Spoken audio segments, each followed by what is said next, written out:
Nous voyons ici un dispositif qui résiste aux charges verticales. Mais qu'en est-il de l'effort horizontal tel que le vent?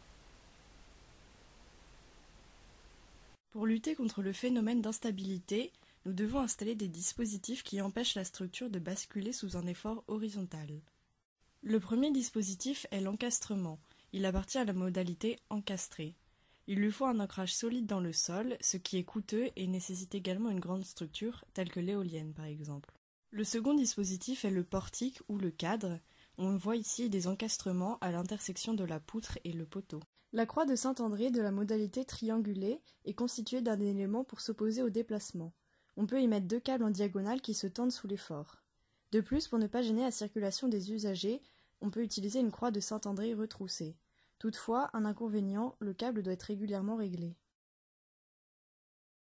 Le quatrième dispositif est le contreventement par bielle. Il y a un seul élément diagonal, il ne nécessite pas de réglage, il est plus massif que le câble et il travaille en traction et en compression. On peut citer notamment la Tour Eiffel qui utilise ce dispositif. Lorsqu'on met l'élément en diagonale à l'extérieur, on a désormais une jambe de force. Et si on utilise un câble, cela devient alors un haubans. Le septième dispositif est le mur qui appartient à la modalité remplir.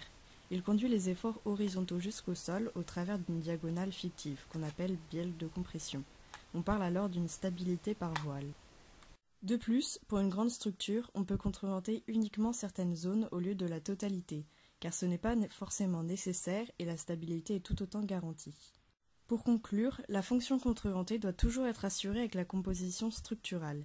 Il faut s'intéresser à chacun des plans verticaux et horizontaux de l'édifice pour assurer la stabilité inconditionnelle quelle que soit la direction de l'effort horizontal.